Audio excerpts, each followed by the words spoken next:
Uno de los temas que, gracias Noel, que más preocupa a todos los uruguayos tiene que ver con la educación, lógicamente, como todos sabemos, hoy paran los liceos al sur del Río Negro, también las escuelas, tenemos paro también de funcionarios de UTU, así que la educación afectada en todo sentido. Nos acompaña José Olivera, dirigente de FENAPES, a esta hora aquí en Buen Día Uruguay. Bienvenido, buenos días. Buenos días, un gusto estar con ustedes acá.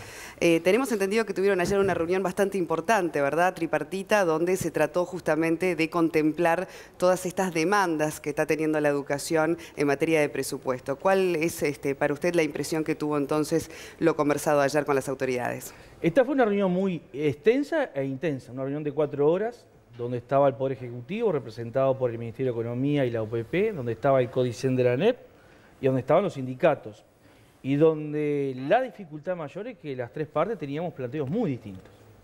Pero no solamente había diferencias entre el Poder Ejecutivo y los trabajadores, sino que había diferencias entre el Poder Ejecutivo y el propio CODICEN. Por ejemplo, CODICEN plantea una propuesta para los 5 años, que es lo que dice la Constitución cuando se construye el presupuesto, y el Poder Ejecutivo dice, no, nosotros vamos a pensar, por una serie de factores de contexto económico, de estado de las cuentas públicas, en un presupuesto por 2 años. Esto lleva a que haya que replantear toda la discusión.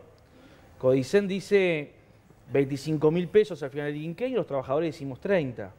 El Poder Ejecutivo dice ni una ni la otra.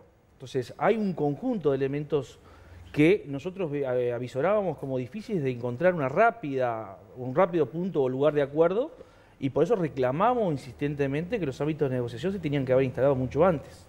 Porque no es fácil discutir entonces en un marco de incertidumbre. Hay otro punto en el que no están de acuerdo entre las partes que tiene que ver con el destino. De si ese 6% se alcanza, todos tienen una idea distinta de para qué destinarlo. Efectivamente, incluso el Poder Ejecutivo ayer no pudo responder esta pregunta concreta. Por ejemplo, cuando le preguntamos cuál era el espacio fiscal disponible para llegar al 6%, el Poder Ejecutivo no tiene planteo al respecto. O sea, aquí lo que se agrega, y es lo que está viendo y está pasando en los ámbitos de negociación, tanto público como privado, es un marco de incertidumbre muy grande. Por un lado, el Poder Ejecutivo dice, el Uruguay va a crecer 15% en los próximos 5 años, pero hay elementos de economía regional y mundial, así como estado de las cuentas públicas, que no me permiten una planificación más allá de 2 años. Bueno, si este es el escenario, entonces acá hay algo que no está cerrando. Y esta incertidumbre dificulta el proceso de negociación. Esta pregunta concreta que tú hacías, Cristian, tiene que ver con decir, bueno, ¿cómo se va a llegar al 6% al final del quinquenio? ¿Qué se va a incorporar en la misma? ¿Cuánto es el volumen de dinero que hay para incrementar el presupuesto en educación? Estas preguntas no tienen respuesta. Claro, pero en ese sentido el gobierno pretende que ese presupuesto vaya a parar a diferentes estratos de la educación. Plan Ceibal, UTU y demás. Pero hasta ahora. Desde FENAPES, ustedes quieren que concretamente sea para UDELAR y la ANEP. En realidad es un planteo de la coordinadora y el PICNT en su conjunto. Porque vamos a entendernos. El Uruguay tenía hasta hace muy poquito tiempo 2 instituciones que estaban encargadas de la educación formal, que eran la ANEP y la Universidad de la República. Hoy hay una tercera que es la UTEC. Allí está más del 84% de los estudiantes, cerca de 4.000 locales escolares para administrar a lo largo y ancho del país. Con instituciones que están en pleno proceso de desarrollo como la Universidad de la República, que produce más del 80% del conocimiento que se genera. Estos 2 organismos han venido una historia de ahogo presupuestal muy importante en los últimos 40 años. No tiene mucho margen de redistribución de lo que hoy se asigna. Si a eso le agregamos otros componentes, que nadie discute su contenido, sus características o los proyectos que se lleva adelante, pero lo que sí decimos es que se hagan cargo aquellos organismos que tienen la responsabilidad de implementar esos programas. Por ejemplo, el Plan Ceibal responde de Presidencia de la República. Bueno, porque eso nos imputa el presupuesto de Presidencia de la República. Hay políticas que llevan adelante ministerios como el MIDES. Bueno, eso se tiene que ser imputado al presupuesto del MIDES, porque si no, ampliamos el perímetro de lo que consideramos inversión en educación y dejamos estructuralmente a estos 2 organismos en la misma situación. Ahora, esta es la discusión que queremos dar. Ahora, a este planteo no hay respuesta, porque el Poder Ejecutivo dijo ayer no tener respuesta de cómo se va a componer el 6%, de cómo se empieza a llegar. No hay respuesta a eso. Incluso marcabas las diferencias que hay o que hubo en los 3 protagonistas de la reunión. ¿Por qué los trascendidos de prensa dan cuenta de que para ustedes fue una reunión satisfactoria? Bueno, en primer lugar porque hubo un esfuerzo muy importante, yo creo que de todas las partes, de por lo menos trabajar en el plano conceptual. Es decir, ¿qué debiera contener la posibilidad de un acuerdo en el sector? Particularmente ahí se entra a trabajar un solo tema, que por su importancia hay que resolverlo, que es el tema salarial. O sea, objetivamente, cuando vos tenés faltas de respuestas concretas, algunos planteos los que se hicieron, como el 6%, cómo se empieza a llegar, cómo se va a construir, podés trabajar sobre lo que tenés más certeza. La política salarial es un aspecto que involucra, tanto en el caso de la universidad como de la ANEP, el 80% del presupuesto. Entonces vamos a atender ese tema puntual. Y allí se acordó, por ejemplo, trabajar conceptualmente sobre ver cuál debiera ser el aumento general de salarios y ahí ver si hay condiciones para sacar estas diferencias que hay entre 25 y 30 mil pesos. Cuáles son las condiciones para atender algunas inequidades salariales que vienen desde los 90 y ahí trabajar con una propuesta concreta.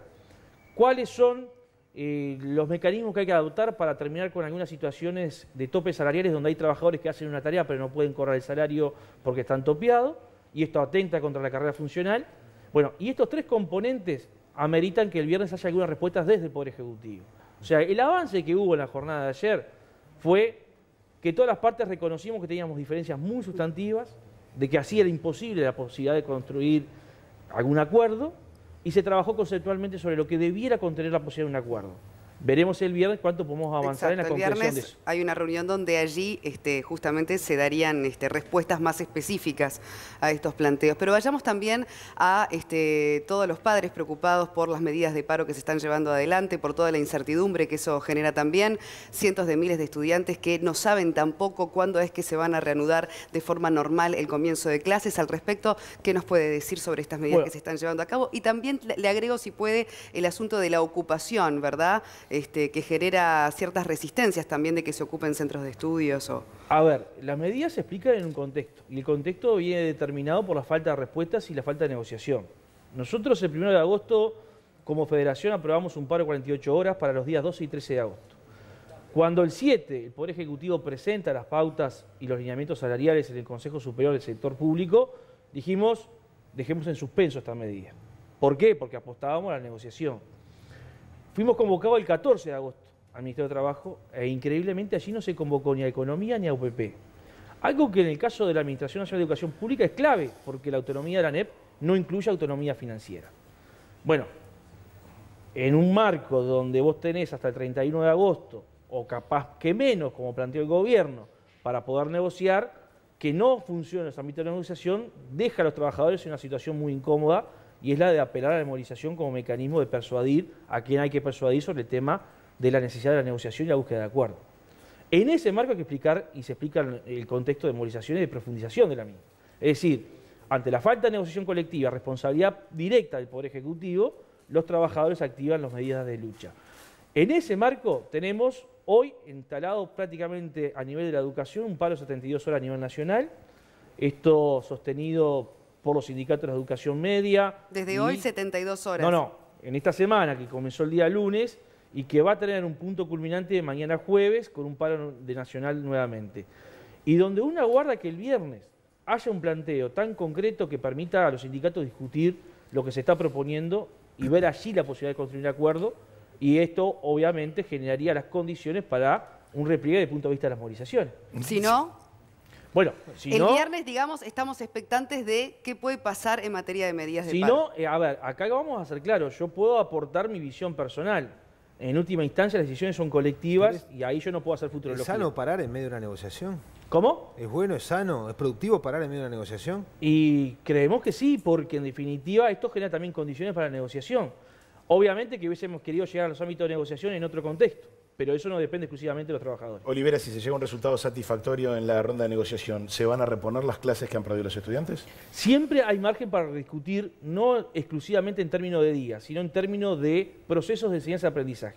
Yo insisto mucho con esto, hay mucha bibliografía que va a fundamentar y respaldar lo que estamos diciendo.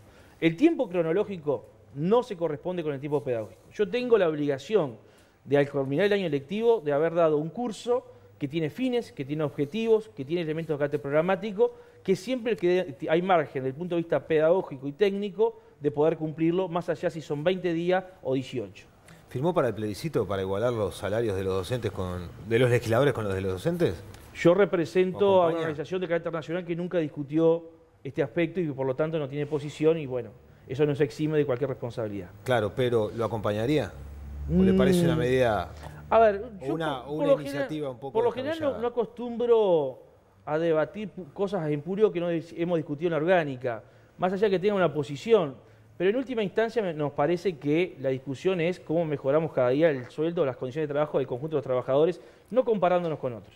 Bueno, digo, para aclarar, es una idea que tiene un grupo de docentes de que los legisladores cobren lo que gana un que se docente, equiparen los sueldos. que se equiparen los sueldos.